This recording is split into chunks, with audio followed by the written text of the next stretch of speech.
Bonjour à toutes et à tous. Aujourd'hui, on va explorer une discussion assez intense.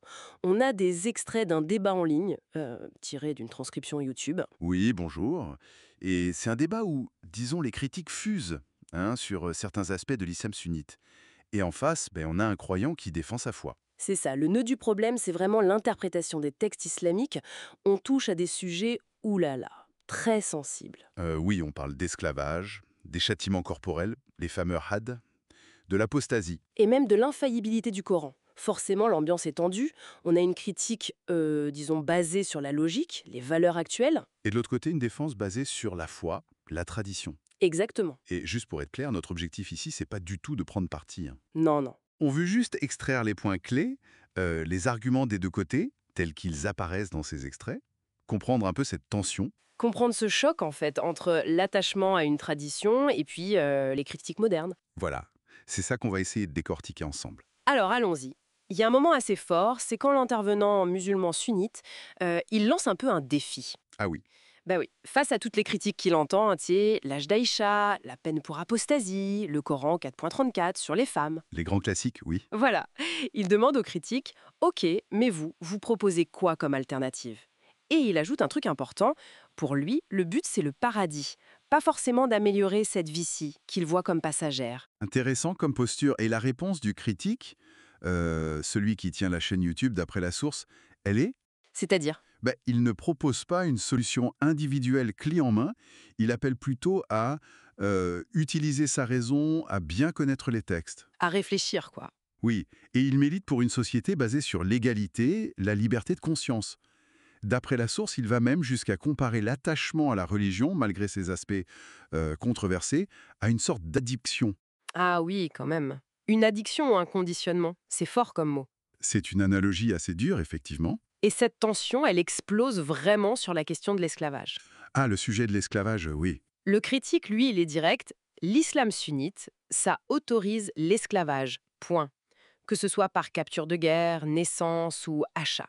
Il cite Maria la Copte. Oui, exemple souvent cité. Et l'intervenant musulman, il répond comment à ça? Il ne nie pas que ça a été autorisé historiquement, surtout pour les captifs de guerre. D'accord. Mais il insiste beaucoup sur les règles. Il dit qu'il fallait bien traiter l'esclave. Le nourrir, le vêtir, le loger, pas l'épuiser. Une sorte de cadre légal, quoi. Voilà. Et la source dit même qu'il va jusqu'à imaginer, théoriquement, qu'on pourrait asservir un soldat israélien capturé, mais toujours sous ces conditions strictes. Ah oui, c'est précis comme exemple. Et là, le critique, il bondit. Il rejette complètement cette idée de contextualisation. Pour lui, le droit d'acheter, de posséder et même de fouetter un esclave, ça reste dans les textes sunnites. Et il utilise des mots forts, je crois. Extrêmement fort. La source rapporte qu'il qualifie l'acceptation de ces règles par son interlocuteur de sociopathie. Le fossé entre les deux visions. Oui, c'est un gouffre. Et le critique, il ne s'arrête pas là. Il sort d'autres arguments, d'autres points textuels. Comme quoi, par exemple? Bah, il y a l'histoire des versets sataniques. Ce récit qu'on trouve chez des commentateurs anciens comme Tabari. Ah oui, cette histoire où Satan aurait interféré dans la récitation du Coran. C'est ça, Sourate 53. Et qu'il aurait fallu une correction divine après coup. Pour le critique, évidemment, ça pose question sur l'infaillibilité absolue de la transmission du texte. D'accord, je vois l'angle. Remettre en cause le côté intouchable du texte. Exactement. Et dans la même logique, il sort un livre, La Voix du musulman, une édition de 1995. Et qu'est-ce qu'il y aurait dans ce livre? D'après le critique, ce livre décrirait noir sur blanc les peines had. La flagellation pour l'alcool ou la diffamation. La lapidation pour l'adultère si la personne est mariée. Voilà. Et la peine de mort pour apostasie ou insulte à Dieu ou au prophète. Le livre parlerait aussi de combattre les insurgés. Et le critique interprète ça comment, insurgé? Selon la source, il suggère que ça pourrait viser aujourd'hui les musulmans réformateurs, ceux qui veulent changer les choses de l'intérieur. D'accord, c'est une lecture assez politique, là. Tout à fait. Alors, face à tout ça, on en revient à la question du début.